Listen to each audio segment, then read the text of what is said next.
بسم الله الرحمن الرحيم. بسم الله نبدأ سعادة جديدة. اليوم بدنا نعمل كيكة دبي. شفتوا هاي طالعة ترند هلأ هذا صوص البستاشيو، منظره بياخد العقل وطعمته طيب كتير.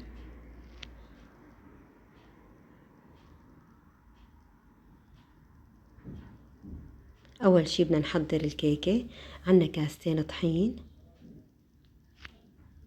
ونص كاسة كاكاو غير محلى، ومعلقة صغيرة ممسوحة بكربونات الصوديوم، ونص كاسة ملح، نص معلقة ملح عفوا. بدنا نخلن، هاي خطوة كتير مهمة. بعدين بنحط عليهم كاسة سكر. هلأ هيك بنكون حطينا كل المكونات الجافة، بنحركهم مع بعض. وهلأ بنجهز المكونات السائلة كمان لحال. بنحط بيضتين، كل شي استعملته بده يكون بحرارة الغرفة. 3/4 كاسة زبادي، لبن زبادي، مو حليب، لا لبن زبادي. هلأ حطيت بشرة ليمون أو بشرة بردقان، ما حطيت فانيليا أبدا لأنه في كاكاو وفي ليمون بكفي. وهلأ حطيت نص كاسة مي ونص كاسة زيت نباتي،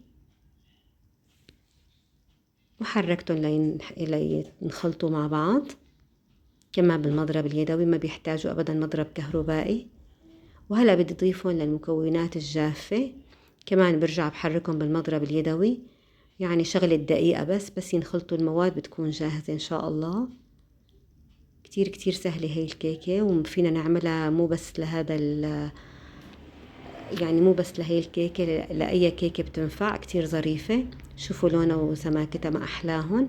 هلأ عندي قالب مقاسه 24، حطيت فيه ورق زبدة وحطيت فيه الخليط. حميت الفرن على درجة حرارة 170 درجة لمدة 10 دقايق. بعدين حطيته على الرف النصاني لمدة نص ساعة، بيكون جاهز بإذن الله. هلأ بدنا نحمص كنافة الشعر. حطيت معلقتين كبار زبدة ودوبتهم على النار، وبدي احط فوقهم 200 جرام كنافة. قصيتها مثل ما شايفين، اما بالسكينة او بالمقص. هي كنافة مجمدة. هلأ حمصتها على النار، تقريبا بتاخد 10 دقايق ليصير لونها ذهبي، مشان تطلع هيك عم تقرش. هلأ عندي الصوص البستاشيو، حطيته فوق الكنافة بهي الطريقة. يعني منضل منحط لحتى هيك نلاقي الكمية صارت مناسبة. كل ما كانت غرقانة بصوص البستاشيو بتطلع أطيب طبعا. شوفوا المنظر ما أحلاه، بجنن. هلأ الكيكة بعد ما طلعتها من الفرن، شوفوا ما أحلاها.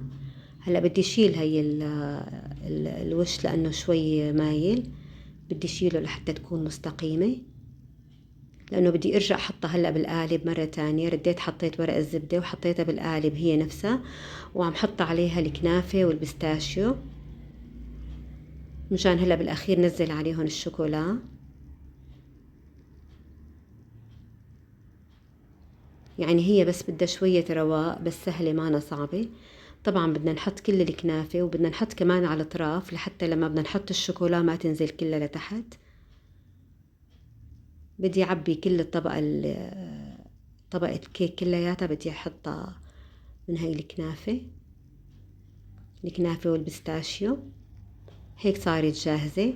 هلأ عندي 200 جرام شوكولا خام، بدي دوبها على حمام مائي أو بالميكروويف، وبحط لها 3 معالق كبار زيت عافية. حطيت بحركها، أنا دوبتها نص تدويبة، وهلأ عم حركها لحتى ترجع تكمل تدوب. ورح أحط لها رشة نسكافيه لحتى ما تطلع حلوة كتير، بتكسر الحلاوة. وهيك بعد ما دابت، هلأ بس بدي اسكبها على الكيكة بهي الطريقة. طريقة سهلة كتير، وكميتها كتير منيحة، يعني 200 جرام كتير كميتها منيحة. بحركها بهي الطريقة لحتى تجي على القالب كله. وهلأ بحطها بالبراد، يعني تقريبا ساعتين وبتكون جاهزة أو أقل حتى. هلأ بدنا نطلعها. طلعتها من القالب، شوفوا المنظر ما أحلاه. هلأ بدي أكتب عليها كيكة دبي بالبيستاشيو، بصوص البيستاشيو.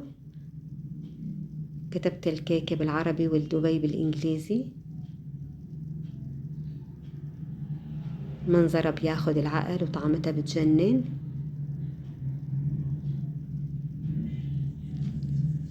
هلا بما انه هلا موسم الفستق الحلبي الاخضر، فهلا جبت انا شوية فستق حلبي اخضر وقشرته، وهلا عم حطه بزين فيه الكيكة. حرف الديك اللي حطيت فيه فستق حلبي، شوفوا المنظر ما احلاه، بياخد العقل.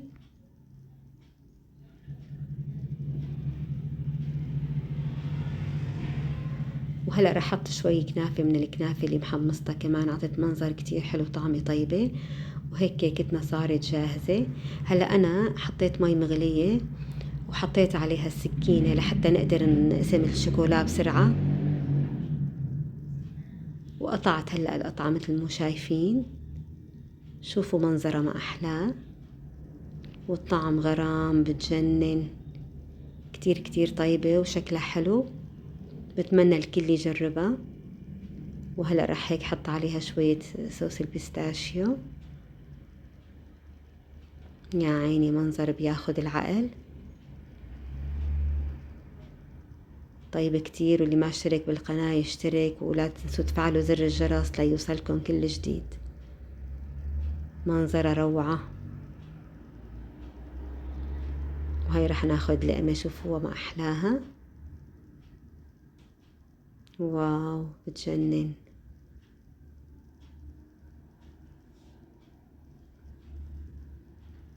كيكة دبي الرائعة.